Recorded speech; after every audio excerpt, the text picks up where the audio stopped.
ಸ್ನೇಹಿತರೆ ನಮಸ್ಕಾರ. ಡಾಕ್ಟರ್ ಸಿದ್ದು ಅವರು KK ನ್ಯೂಸ್ ಕನ್ನಡ ಚಾನಲ್ ಅಂತ ಒಂದು ಒಳ್ಳೆ ಯೂಟ್ಯೂಬ್ ಚಾನಲ್ ಅವರು ಓಪನ್ ಮಾಡಿದ್ದಾರೆ. ಆ ಯೂಟ್ಯೂಬ್ ಚಾನಲ್ನ ವಿಶೇಷತೆ ಅಂತ ಹೇಳಿದ್ರೆ ಅದರಲ್ಲಿ ಕೇವಲ ಸಣ್ಣ ಮಕ್ಕಳು ದೊಡ್ಡವರು ಯಾವುದೇ ಒಂದು ವಯಸ್ಸಿನ ಅಂತರ ಇಲ್ಲದೆ ಹೆಚ್ಚು ನಮ್ಮ ಕನ್ನಡಕ್ಕೆ ಸಂಬಂಧಪಟ್ಟಿರುವಂತಹ ಕರೆಂಟ್ ಅಫೇರ್ಸ್ ಎಲ್ಲ ಮಾಹಿತಿ ಸಿಗ್ತಾ ಇದೆ. ದಯವಿಟ್ಟು ಹೆಚ್ಚಿನ ಸಂಖ್ಯೆಯಲ್ಲಿ, ಅದರಲ್ಲೂ ನನ್ನ ಯುವ ಸ್ನೇಹಿತರು ಹೆಚ್ಚಿನ ಸಂಖ್ಯೆಯಲ್ಲಿ ಯೂಟ್ಯೂಬ್ ಚಾನಲ್ನ ಸಬ್ಸ್ಕ್ರೈಬ್ ಆಗಿ ಫಾಲೋ ಮಾಡಿ ಹೆಚ್ಚು ಕನ್ನಡ ಪರ ಜ್ಞಾನವನ್ನ ಬೆಳೆಸ್ಕೊಳ್ಳಿ ಅಂತ ಹೇಳೋದಕ್ಕೆ ಇಷ್ಟಪಡ್ತೀನಿ. ನಾನು ನಿಮ್ಮ ನಿರೂಪಕಿ ಸವಿ.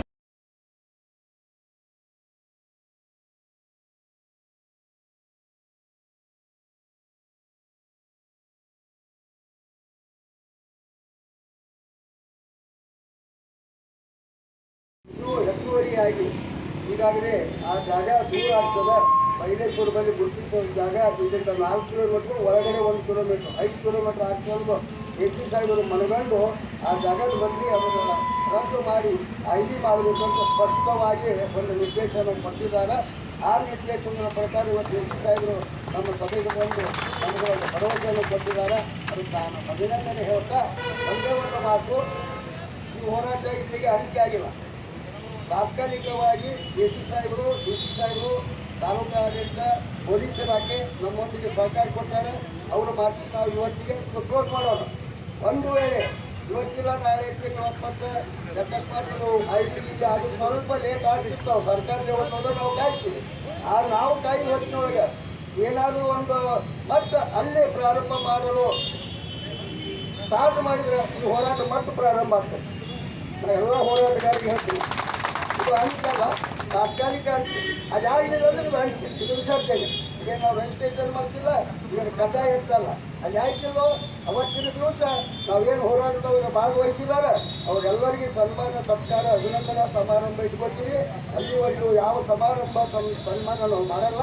ಮಾನ್ಯ ಮುಖ್ಯಮಂತ್ರಿಗಳಿಗೆ ಭೇಟಿಯಾಗಿ ಬರ್ತೀವಿ, ಸತೀಶ್ ಜಾರಕಿಹೊಳಿ PW ಸಾಹೇಬರಿಗೆ ಭೇಟಿಯಾಗಿ ಬರ್ತೀವಿ. ಖುಷಿಯಾಗಿ ಹೇಳಿದ್ದಾರೆ, ಸ್ವಲ್ಪ ಭೇಟಿಯಾಗಿ ನೀವು ಸರ್ಕಾರ ಮಾಡಿ ನಮ್ಮ ಪ್ರಸ್ತಾವನೆ ನೋಡಿಕೊಂಡು ಕೆಲಸ ಹಾಕೊಂಡು ಭರವಸೆ ಕೊಟ್ಟಿದ್ದಾರೆ. ಆ ಪ್ರಕಾರ ಹೆಚ್ಚಿಗೆಯನ್ನು ಕೊಟ್ಟಿದ್ದಾರೆ.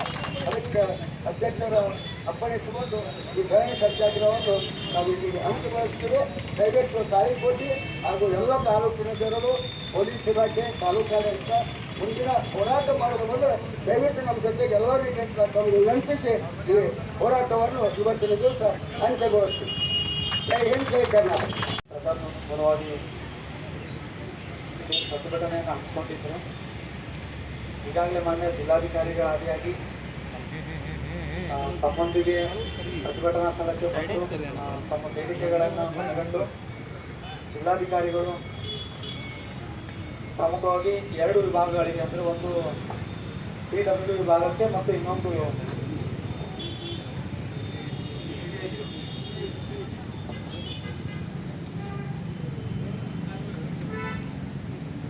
ಅಡಿಷನಲ್ ಚೀಫ್ ಸೆಕ್ರೆಟರಿ ಸಾಹೇಬರು ಏನಿದ್ದಾರೆ ಇಂಧನ ಇಲಾಖೆಯನ್ನು, ಅವರಿಬ್ಬರಿಗೂ ಈಗಾಗಲೇ ಲೆಟರ್ ಕರೆಸ್ಪಾಂಡೆನ್ಸನ್ನು ಮಾಡಿದ್ದಾರೆ.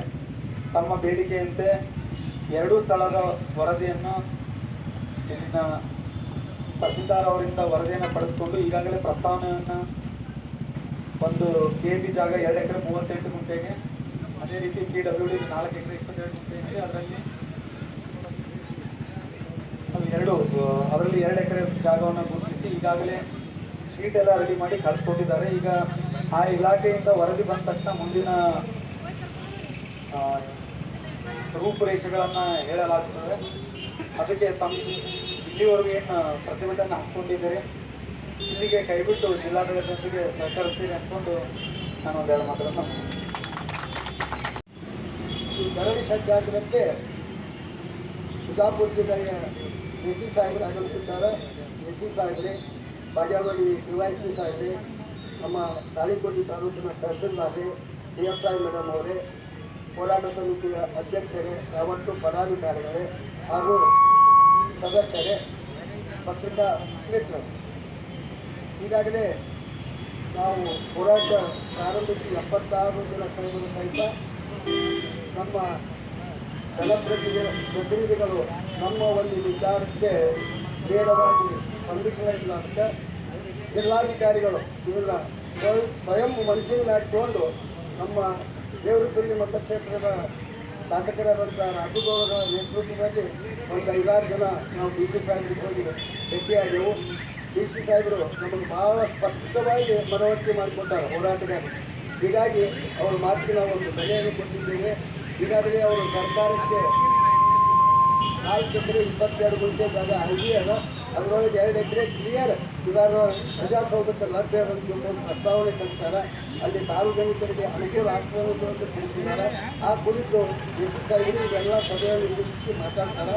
ಆ ಉದ್ದೇಶದಿಂದ ನಾವು ಸನ್ಮಾನ್ಯ ಡಿ ಸಿ ಸಾಹೇಬರು ಭೇಟಿಯಾಗಿ ಬಂದ ತಕ್ಷಣ ಅಧ್ಯಕ್ಷರ ನೇತೃತ್ವದಲ್ಲಿ ಎಲ್ಲ ಸದಸ್ಯರು ಸೇರಿಕೊಂಡು ವಿಠ್ಠಲ ಮಂದಿರದಲ್ಲಿ ಒಂದು ಸಭೆ ಮಾಡಿ ಈ ಸಭೆಗೆ ಎಸ್ ಸಿ ಸಾಹೇಬರಾಗಲಿ ಡಿ ಸಿ ಸಾಹೇಬರಾಗಲಿ ಸಂಬಂಧಪಟ್ಟ ಇಲಾಖೆಯನ್ನು ಆಗಮಿಸಿ ನಮ್ಮ ಹೋರಾಟಗಾರರಿಗೆ ಒಂದು ಸ್ಪಷ್ಟ ಭರವಸೆ ಕೊಟ್ಟಾಗಿ ಆ ಹೋರಾಟವನ್ನು ಇವತ್ತಿನ ದಿವಸ ಅಂತ್ಯ ಮಾಡಬೇಕಂತ ಒಂದು ತೀರ್ಮಾನ ಮಾಡಿದ್ದೀವಿ. ಆ ಕುರಿತು ಡಿ ಸಿ ಸಾಹೇಬರು ಏನು ಸಂದೇಶ ಕೊಟ್ಟಿದ್ದಾರೆ ಆ ಸಂದೇಶವನ್ನು ಡಿ ಸಿ ಸಾಹೇಬರು ನಮ್ಮ ಮುಂದೆ ಸ್ಪಷ್ಟಪಡಿಸಿದ ನಂತರ ಇನ್ನೆರಡು ಮಾತು ಹೇಳಿ ನಾವು ಈ ಕಾರ್ಯಕ್ರಮ ಮುಗಿಸ್ತೀವಿ. ಈಗ ನೇರವಾಗಿ ನಾವು ಎಸ್ ಸಿ ಸಾಹೇಬರಿಗೆ ವೇದಿಕೆಗೆ ಅರ್ಪಣೆ ಮಾಡಿಕೊಡ್ತೀನಿ. ನಮಗೆ ಅವರು ಆ ಕುರಿತು ಸ್ಪಷ್ಟೀಕರಣ ಕೊಡಬೇಕು. ಇದೀಗ ಈ ಹೋರಾಟದ ಕೊನೆ ಹಂತಕ್ಕೆ ಬಂದು ತಲುಪ್ತಾ ಇದ್ದೀವಿ. ಜಿಲ್ಲಾಧಿಕಾರಿಗಳು ಹಾಗೂ ಜಿಲ್ಲಾಡಳಿತ ನಮಗೊಂದು ಒಳ್ಳೆಯ ಸಂದೇಶವನ್ನು ಕೊಟ್ಟು ನಾವು ಸರ್ಕಾರಕ್ಕೆ ನೀವು ನಿಗದಿಪಡಿಸಿದಂಥ ಸರ್ಕಾರಿ ಜಾಗದಲ್ಲಿ ಈ ಪ್ರಜಾಸೌಧ ನಿರ್ಮಾಣದ ಸ್ಥಳವನ್ನು ಕುರಿತು ಸರ್ಕಾರಕ್ಕೆ ಪ್ರಸ್ತಾವನೆ ಸಲ್ಲಿಸಿದ್ದೀವಿ.